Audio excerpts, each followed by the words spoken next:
We have starts and we have ends. So the emitters are in 6-inch spacings. I cut the last emitter off, so I have plenty of space between the end that I cut off and the first emitter. There's two different ends to this, a skinny and a wide end. Take the skinny end,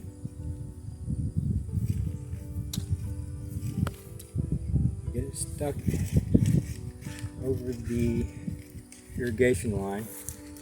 Then we're going to fold it over twice. Now that's why the big end's down here, so that I can get this folded part back in to that end. And I pull my line.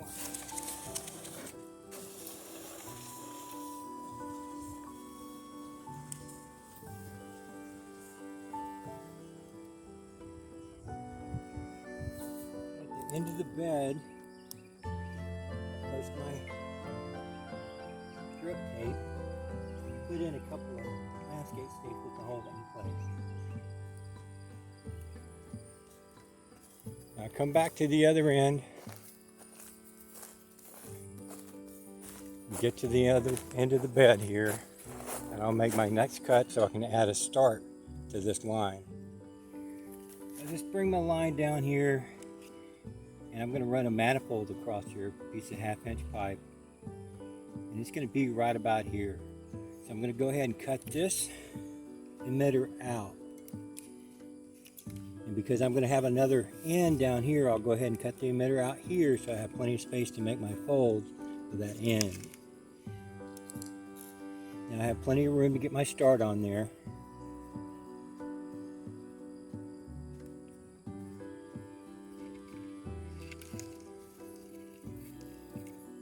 And we just turn this to lock it down.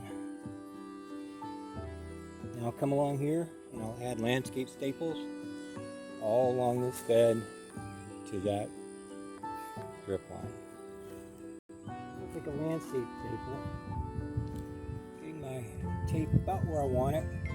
I'll just put one a little ways up the road here. I won't worry about going all the way in. When I come back down here to make my manifold, I have to pull on this so that'll get pulled up anyway. So I come down here.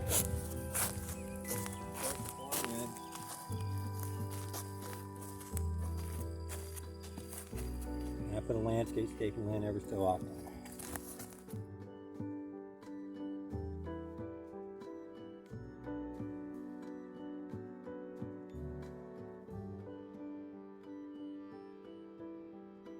So now I'll just repeat that process for the other 3 lines, starting with an end first.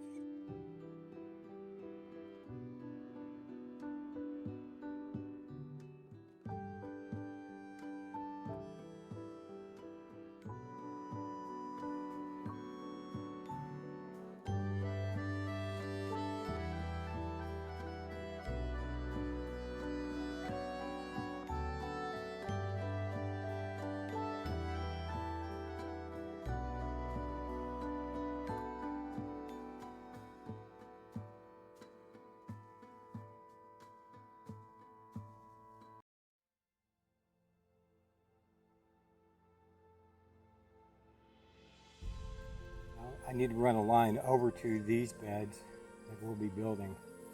So I'm going to make sure, I'm going to go through and I'm going to make sure I water all these plants in this entire bed really well.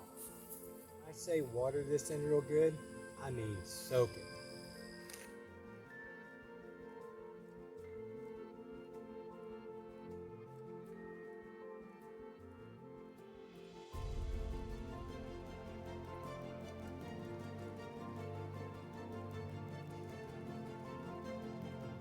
Because this is a new bed that I put composted wood chips in, this could be hydrophobic, meaning that it doesn't want to take up the water. Once it gets wet, it normally goes hydroscopic, meaning that it does absorb the water fairly quick. I'm just going to dig down here and make sure I got enough water in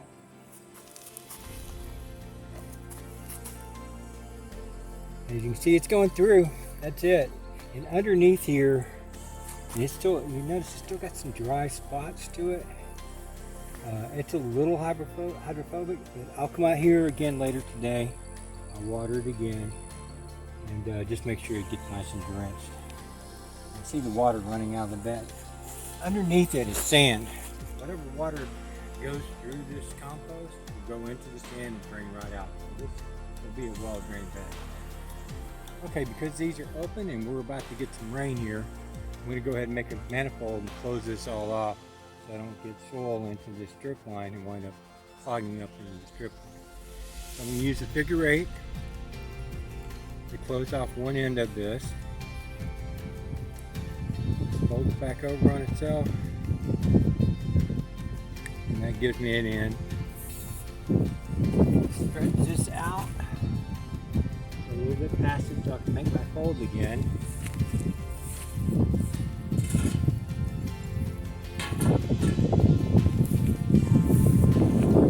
Cut it off.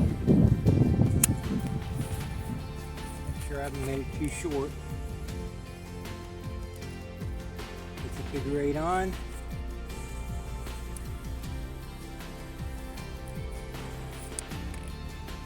Bend it over. Close it off. Okay, so this is the punch.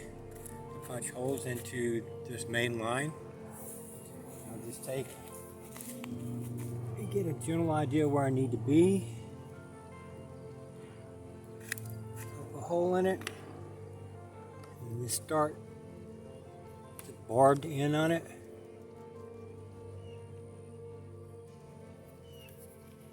And it stays in place. I'll do that with the other 3, and I'll leave this closed off for now until I run my water line over here. Got it all closed off for now. We put some landscape staples down to hold it in place. It's closed off. I'll come back and I'll put a T in right there, right it back over here with the cutoff valve to here, and down and into the main line that feeds the water to this bed. Alright, we got the last of the soil in. Now I'm going to go back and water this in again one last time. Later on we'll run the irrigation line over to this stuff. In the middle, once the tomatoes get up, I'll go ahead and put some more plants in here. Probably lettuce, but I want the tomatoes to get up some so they can kind of shade the lettuce a little bit. We're in dead of the summer. It's about 95 degrees. It stopped raining, but all that rain did was make the humidity go up and the heat index go up. Yesterday we were out here working. It was 107 degree heat index. But that's it. Thanks for watching. Like and subscribe. Bye everyone.